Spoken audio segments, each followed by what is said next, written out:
Hi everyone, कैसे हैं आप लोग। आई होप आप लोग अच्छे होंगे एंड आप लोग की प्रिपरेशन भी फर्दर एग्जाम्स के लिए अच्छे से चल रही होगी। बहुत लोग हैं जिनका आरआरबी पीओ का इंटरव्यू है, आरआरबी पीओ मेंस का रिजल्ट आउट हो चुका है एंड फर्स्ट ऑफ ऑल जिनका भी क्लियर हुआ है कॉन्ग्रेचुलेशन। फाइनल स्टेप है इंटरव्यू। अगर आप इसे क्लियर कर लेते हैं तो आपका 1 जनवरी को 2023 को जो रिजल्ट आएगा आपको इतना अच्छा लगेगा। नए साल की शुरुआत आपकी इतने अच्छे से होगी। तो बात करते हैं आपको इंटरव्यू के लिए कैसे प्रिपेयर करना है, क्योंकि प्री मेंस हमें पता होता है हमें ऐसे पढ़ना है, इस तरीके से पढ़ना है, हमारे नोट्स रेडी होते हैं, हम ऑर्गेनाइज वे में पढ़ते भी हैं। बट मेंस के बाद हमें इंटरव्यू के लिए बिल्कुल आइडिया नहीं होता हमें कैसे किस तरीके से प्रिपेयर करना चाहिए। तो इस वीडियो में हम उसी के ऊपर बात करेंगे। ऑलरेडी मैं अपना आरआरबी पीओ का जो इंटरव्यू था उसका एक्सपीरियंस शेयर कर चुकी हूँ। उसकी वीडियो ऑलरेडी मेरे यूट्यूब चैनल पर है, आप वहां जाके सर्च कर सकते हैं। उसका जो टाइटल है वो है my RRB PO interview experience, और उसके बाद आप मेरा नाम डाल दीजिएगा, आपको वो वीडियो मिल जाएगी अगर आपको एक्सपीरियंस देखना है। बट इस वीडियो में मैं आपके साथ अपना एक्सपीरियंस नहीं शेयर कर रही हूँ। इस वीडियो में मैं आपके साथ जो शेयर करूंगी वो है किस तरह से मैंने प्रिपेयर किया था और क्या क्या चीजें प्रिपेयर करी थी, प्लस मैंने कुछ थोड़े बहुत जो नोट्स बनाए थे वो कैसे बनाए थे इंटरव्यू के लिए, किस तरह के नोट्स हमें बनाने चाहिए। मींस अब हम इंटरव्यू के लिए पूरे हर एक नोट्स तो नहीं बना सकते, बट फिर भी जो मैंने थोड़ा बहुत जो प्रिपेयर किया था वो मैं आपको बताती हूँ। सबसे पहली चीज, आपको बैंकिंग करनी है पूरी, अपनी पूरी बैंकिंग अच्छे से प्रिपेयर रखिएगा, क्योंकि हो सकता है वो आपसे कुछ भी और भी क्वेश्चन पूछे, बट अगर वो आपसे बैंकिंग के क्वेश्चन पूछ रहे हैं वो ये एज्यूम करते हैं कि आप बैंकिंग में आ रहे हैं तो आप उसको अच्छे से पढ़ के ही आए होंगे। तो एटलीस्ट वहां अपना स्ट्रॉन्ग पॉइंट रखिएगा कि वहां पे आप जितने ज्यादा क्वेश्चन हो सके वो आंसर कर पाए। ऑब्वियसली कंपलसरी नहीं है सारे क्वेश्चंस आपको आते हो, बट जितने भी आते हो कॉन्फिडेंटली आप दे पाए, एटलीस्ट बेसिक क्वेश्चंस आप दे पाए। तो बैंकिंग जो बेसिक लेवल की होती है वो आप जरूर प्रिपेयर करिएगा। करंट अफेयर्स क्या चल रहा है आजकल वो भी आप अच्छे से प्रिपेयर करना। उसके अलावा आरआरबी में थोड़ा बहुत एग्रीकल्चर रिलेटेड क्वेश्चन पूछ लेते हैं, कई बार बहुत बेसिक पूछ लेते हैं, और कई बार वो आपसे पूछते भी हैं कि आप प्रिपेयर करके आए हैं या नहीं आए हैं। तो अगर आप अगर आप थोड़ा बहुत प्रिपेयर करे हैं तो आप कह सकते हैं कि हमने थोड़ा बहुत बेसिक लेवल पे प्रिपेयर किया है, और नहीं किया अगर आप ना भी कहते हैं तो वो आपसे वो क्वेश्चन नहीं पूछेंगे और पूछेंगे आपसे हॉबीज के बारे में पूछ सकते हैं, आपसे कि आप बैंकिंग में क्यों आना चाहते हैं, और ऐसे बहुत टाइप के क्वेश्चन होते हैं जो वो आपसे पूछ सकते हैं। तो आप वो प्रिपेयर रहना है हर एक क्वेश्चंस के लिए। कुछ कुछ क्वेश्चंस ऐसे होते हैं लाइक अपना इंट्रोडक्शन, जो कि चांसेस होता है कि वो पूछते हैं आपसे जाने के बाद, नहीं भी पूछे तब भी आप अपने आप का इंट्रोडक्शन आपको रेडी रखना ही रखना है। तो आप पहले से प्रिपेयर कर लीजिए, एक पेपर लीजिए या फिर एक नोटबुक लीजिए, उसमें ये क्वेश्चन लिख लीजिए माई इंट्रोडक्शन, और उसे नोट कर लीजिए। ऐसा नहीं है आपको एग्जैक्ट वही बोलना है रट के, लेकिन आपको माइंड में पता होना चाहिए कि मेरे को इसके बाद ये बोलना है फिर ये बोलना है। अगर आप ऑलरेडी प्रिपेयर होके जाते हैं तो आपका ईजी हो जाता है और वहां पे आप फंबल नहीं करते हैं। एक थोड़ा सा आपका कॉन्फिडेंस वहां दिखेगा कि हाँ मैं ये प्रिपेयर करके आया हूँ। उसके अलावा वो आपसे पूछ सकते हैं एक इंट्रोडक्शन हॉबीज रिलेटेड क्वेश्चन है, मेक श्योर करें आप जो भी हॉबीज वहां पे बोले वो हॉबीज में आपको नॉलेज हो, अगर आप कुछ ऐसी बोल रहे हैं। और क्योंकि वो आपसे हॉबीज रिलेटेड उसके बाद क्रॉस क्वेश्चनिंग करेंगे ही करेंगे, ज्यादातर चांसेस रहते हैं। एंड देन आपने बैंकिंग क्यों चूज करी, ऐसे बहुत सारे क्वेश्चन है। आप कहीं भी जाएंगे, इवन यूट्यूब में सर्च करेंगे क्वेश्चंस आप देखना, इंटरव्यू लोगों के एक्सपीरियंस आप सर्च करना, तो आपको इसके अलावा भी बहुत लोगों ने अपने एक्सपीरियंस डाले होंगे, वहां से आपको ये एक आइडिया मिल जाएगा कि किस टाइप के क्वेश्चंस पूछे जाते हैं। बट मेक श्योर करना कि जब भी आप किसी की भी वीडियोस देखें, 1 या 2 दिन लेके आप वीडियोस देखें, क्वेश्चंस नोट डाउन कर लीजिए। डेली वीडियोस में मत लगे रहना, क्योंकि टाइम वेस्ट नहीं करना है आपको। जो भी आपका लोग एक्सपीरियंस शेयर कर रहे हैं उससे आपको नॉलेज लेनी है, आपको देख लेना है कि किस टाइप के क्वेश्चंस पूछे जाते हैं, आपके बेनिफिट हो। आपको वो वीडियो इस तरह से देखनी है, ना कि आपका वहां पे टाइम वेस्ट हो। आपको इस तरह से देखनी, चाहे आप मेरी वीडियो देखें, किसी की भी वीडियो देखें, जो भी एक्सपीरियंस है लोग के बैंकिंग में, आप उसे देख के नोट डाउन कर लीजिए एंड देन उसके बाद आगे करिए। बाकी मैं आपको एक बार ये दिखा देती हूँ मैंने किस तरह से अपने जब मेरा आरआरबी का था, ये उसी के नोट्स हैं, मैंने कैसे प्रिपेयर किया था और किस टाइप के क्वेश्चंस मैंने लिखे थे। मैं आपको एक बार वो दिखा देती हूँ, फिर आपको एक आइडिया मिल जाएगा एंड देन इसके अकॉर्डिंग आप अपने लिए और अपने वे में अपने लिए जो बेस्ट है वो आप कर सकते हैं। ओके, आई होप आपको विजिबल होगा जो भी मैं दिखा रही हूँ। तो सबसे पहले मैंने यहाँ पे रूरल सेक्टर स्कीम्स जो भी होती हैं वो मैंने देख ली थी, and then agriculture crop loan, थोड़ा बहुत मैंने एक जो आरआरबी में क्वेश्चंस मुझे लगा था ये आ सकते हैं, मैंने वहाँ पे नोट डाउन कर लिए थे। और ये जो क्वेश्चन है like tell me about yourself, ये क्वेश्चन आ सकते हैं। वाई आरआरबी, क्योंकि और नेशनलाइज बैंक में क्यों नहीं, आपकी स्ट्रेंथ, आपकी वीकनेस क्या है, long term short term goals क्या हैं आपके, your hobbies and interest and your role model. ये ऐसे बेसिक क्वेश्चन है जो कि आप वो आपसे पूछे ना पूछे आपको इसके लिए प्रिपेयर रहना ही रहना है। देन टेक्निकल क्वेश्चन पे एग्रीकल्चर रिलेटेड पूछ सकते हैं वो आपसे, नाबार्ड, सिडबी, एनबीएफसी, ये सब जो भी है आपको पता होना चाहिए। तो ये कुछ बेसिक क्वेश्चंस है जो मैंने देखा था कैसे प्रिपेयर करने हैं।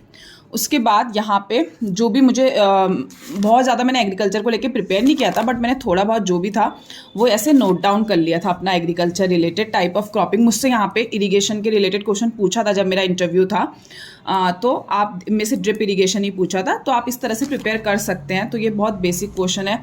सॉइल हेल्थ कार्ड स्कीम क्या होती है, ऑपरेशन ग्रीन, क्योंकि आप आरआरबी का पेपर देने जा रहे हैं तो कुछ कुछ क्वेश्चन ऐसे हैं जो आप प्रिपेयर कर ले तो बेटर रहता है। जैसे ये है मनरेगा वाली स्कीम जो भी थी, ठीक है। देन इस प्रधानमंत्री, यहाँ पे मैंने मुद्रा योजना के बारे में प्रिपेयर ये लिख रखा है। तो ये आप ना कहीं पे भी नोट्स आपने, वैसे आप जब बैंकिंग पढ़ते हैं वरना अदरवाइज आप जब प्रिपेयर कर रहे हैं तभी जब आप पढ़ रहे हैं तो थोड़े बहुत उसके शॉर्ट्स नोट्स आप बना लीजिए। देन मैंने आरआरबी के बारे में पूरा अच्छे से पढ़ा था, कौन सी कमेटी ने किया था, क्या हुआ था, यहाँ पे कहाँ पे कोई भी आरआरबी वर्क नहीं करते हैं, इसको रिलेटेड फर्स्ट आरआरबी क्या था। तो आरआरबी के पेपर देने, अगर आप इंटरव्यू देने जा रहे हैं तो आरआरबी के बारे में पूरा डिटेल में अच्छे से प्रिपेयर करके जाना, ठीक है। देन उसके बाद नाबार्ड के बारे में मैंने यहाँ पे लिखा था जो भी है, ऐसे मैंने मतलब बैंक रिलेटेड सारे क्वेश्चन लिखे थे, आपको मिल जाएगा। ये है प्रायोरिटी सेक्टर लैंडिंग के बारे में, आई होप आपको विजिबल होगा। ये है प्रायोरिटी सेक्टर लैंडिंग के बारे में, ये भी मुझसे क्वेश्चन पूछा था इंटरव्यू में। तो उसके बाद भी थोड़ा इसके डीप में चले जाना, और कुछ चीज़ें चेंज भी होंगी। ये मेरे पुराने नोट्स हैं जब मैंने लिखे थे। क्रॉप लोन होता है, किसान विकास पत्र क्या होता है, ये सब मैंने प्रिपेयर किया था। एनपीए क्या होता है एग्रीकल्चर लोन में, क्योंकि हम आरआरबी में जा रहे हैं तो हमें ये चीज़ पता होनी चाहिए। एलिजिबिलिटी क्राइटेरिया क्या होता है फार्मर के लिए अगर कोई लोन लेने आता है। तो बहुत बेसिक चीज़ें हैं जहाँ पे आप थोड़ा बहुत पढ़ लीजिए, आपको एक आइडिया भी होगा ना तो आप वहाँ पे आंसर कर पाएंगे। ये तो फिर नॉर्मल क्वेश्चन है जो मैंने करे थे।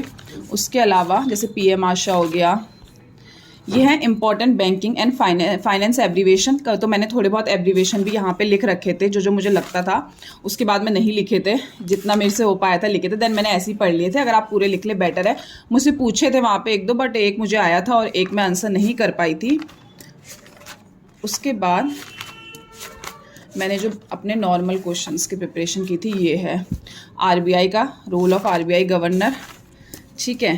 ये है इंडियन इकोनॉमी रिलेटेड, ये मैंने प्रिपेयर किया था। NBFC crisis in India, crisis जो भी हुआ था वो मैंने प्रिपेयर किया था। और या उस टाइम पे क्या कहते हैं Punjab and Maharashtra cooperative bank को न्यूज़ में था, इसलिए मैंने ये यहाँ पे लिख रखा है। आई होप आपको विजिबल होगा। तो अभी जो भी करंट में आपको लगता है बैंक रिलेटेड कोई चीज़ ऐसा है जो कि है तो आप वो भी प्रिपेयर कर सकते हैं। जब मैं प्रिपेयर करी थी मेरा जो इंटरव्यू था तो उसके टाइम पे व्हाट हैपेंड ऑन सितंबर 24 मैंने लिख रखा है यहाँ पे। मेरा अक्टूबर में इंटरव्यू था तो उस टाइम पे ये करंट टॉपिक था, इसलिए मैंने यहाँ पे पूरा अच्छे से नोट्स बना के लिख रखा है। इन केस वो मुझसे क्वेश्चन पूछते हैं तो ऐसा ना हो कि मैं बिल्कुल ब्लैंक हो जाऊँ। Then this is white level ATM, brown level ATM, bank purpose, customer क्या होता है, डिमांड डिपॉजिट। एक क्वेश्चन ये था ये how will you improve profit of a branch. तो मैंने ये पूरा अपने हिसाब से लिख रखा है। आप जो भी आपको सही लगता है आप उसे सर्च करिए इंटरनेट में, देन अपने हिसाब से इसका आंसर लिखिए। तो मैंने ये उस अपने अकॉर्डिंग इसको लिख रखा है। आप भी अपने अकॉर्डिंग इस आंसर को लिख सकते हैं। आपको एग्जैक्ट वहाँ पे रट के नहीं बोलना है, बट थोड़ा बहुत इसको आप मॉडिफाई करके वहाँ पे बोल सकते हैं, क्योंकि जब हम ऑलरेडी प्रिपेयर होके जाते हैं तो वहाँ पे आंसर देना थोड़ा ईजी हो जाता है। Then this is simple current account banking related question है। Capital, why capital is required in bank, what is it importance, ऐसे क्वेश्चन जो कि आते हैं वो लोग पूछ लेते हैं। और इसके अलावा ये क्वेश्चन है अबाउट यूरसेल्फ। देखिए मैंने पूरा अच्छे से अपना अबाउट यूरसेल्फ पूरा लिख रखा है यहाँ पे भी नेक्स्ट पेज में। ऑब्वियसली इतना बड़ा आप नहीं बोलेंगे, लेकिन इसको शॉर्ट में करके आपको पता होना चाहिए। मैंने इसलिए लिख लिया ताकि मुझे पता हो मैं क्या प्रिपेयर करके जा रही हूँ, वहाँ जाके मुझे ईजी हो जाए बोलना। वाई, क्योंकि मैंने बीटेक कर रखा था तो वाई बैंकिंग आफ्टर बीटेक बहुत बेसिक क्वेश्चन होता है। Why do you want to join banking sector, तो मैंने उसका आंसर भी लिख रखा था। एग्जैक्ट रटना नहीं है, फिर से बोल रही हूँ, लेकिन एक आप जब लिखते हैं, आप ऑलरेडी प्रिपेयर होके जा रहे हैं क्वेश्चंस के लिए, जब वहाँ पे आएंगे तो आपका एक तो आपका कॉन्फिडेंस बना रहेगा, दूसरा आपको ऐसा नहीं लगेगा कि ये सडनली आपसे कैसा क्वेश्चन पुटअप हो गया है, तो आप थोड़ा सा पॉज लेके अपना आंसर दे सकते हैं। उसके बाद वाई RRB, ये वाला क्वेश्चंस मैंने प्रिपेयर किया था अच्छे से, मैंने अपनी स्ट्रेंथ और वीकनेस पे भी प्रिपेयर किया था। उसके बाद ये हैं माय अचीवमेंट, जो भी लिखा था, why should we select you, इस पे मेरे सब्जेक्ट क्या थे इलेक्ट्रिकल इंजीनियरिंग में, इवन मैंने ये भी लिख रखा था। और इंजीनियरिंग को हिंदी में क्या कहते हैं, क्योंकि नॉर्मली हम इंग्लिश में ही बोलते हैं, तो कई बार ऐसे बहुत छोटे छोटे क्वेश्चंस होते हैं जो पूछ जाते हैं, बहुत छोटी छोटी चीज़ें हैं, बट आप लिख लेते हैं। कई लोग को ऐसे भी पता रहता है, बट आप लिख लेते तो आपको लगता है कि हाँ ये चीज़ें हमें प्रिपेयर करनी है electrical engineering related. Then future of electrical engineering क्या था, इंजीनियरिंग क्या था, जो बेसिक क्वेश्चन है, मुझे लगा शायद अगर मेरे से टेक्निकल क्वेश्चन पूछे गए तो मैंने थोड़ा बहुत ये पढ़ लिया था इसको रिलेटेड, ये मेरे पूरा इंजीनियरिंग से रिलेटेड था। और ये फिर से मैंने कहीं पे इंट्रोडक्शन के बारे में ऐसे करके अपना लिख रखा है। तो ये ओवरऑल था, मैंने आपको बता दिया मैंने कैसे प्रिपेयर करा था। इस तरह से आप भी एक कॉपी बना लीजिए इंटरव्यू रिलेटेड, उसमें आप अपने सारे क्वेश्चंस अपने अकॉर्डिंग जो भी आप यूट्यूब में सर्च करें वो क्वेश्चन एक जगह नोट कर लीजिए, ताकि आप बार बार फिर वो यूट्यूब वीडियो ना देखें, अपना टाइम ना वेस्ट करें। यूट्यूब वीडियो आपको एक बार देखनी है, क्वेश्चंस नोट करने हैं, उनके एक्सपीरियंस से आपको सीखना है, और उसके बाद आपको अपने अकॉर्डिंग उन आंसर्स को करना है। थोड़ा बहुत आइडिया ले सकते हैं आंसर्स का, बहुत सारे हैं, लेकिन आपको आंसर अपने अकॉर्डिंग करना है। बाकी ऐसा नहीं है कि जरूरी नहीं है इन्हीं में से क्वेश्चन पूछा जाए, वहां पे क्वेश्चन कोई भी पूछा जा सकता है। हो सकता है आप उसके लिए वेल प्रिपेयर्ड हो सकता है उसके लिए नहीं हो, बट एट द एंड आपको, अगर आप प्रिपेयर होकर जाते हैं, आप एक कॉन्फिडेंस के साथ आंसर दे पाते हैं। अपनी तरफ से आपको अपना बेस्ट करना है। वहां जाके क्या सिनेरियो बनता है, क्या होता है, किसी को कोई आइडिया नहीं है। हालांकि वो लोग आपसे बहुत अच्छे से बात करेंगे, बहुत प्यार से बात करते हैं, आपको कंफर्टेबल फील कराएंगे, तो डरने की बिल्कुल बात नहीं है। बाकी मैंने ऑलरेडी अपने एक्सपीरियंस को लेकर वीडियो बनाई है, किसी को ड्रेस कोड में क्या पहनना चाहिए क्या नहीं, मैंने उसको रिलेटेड भी वीडियो ऑलरेडी अपलोड की है, आप उसे जाके सर्च कर सकते हैं। बाकी मिलते हैं नेक्स्ट वीडियो में, टिल देन बाय बाय।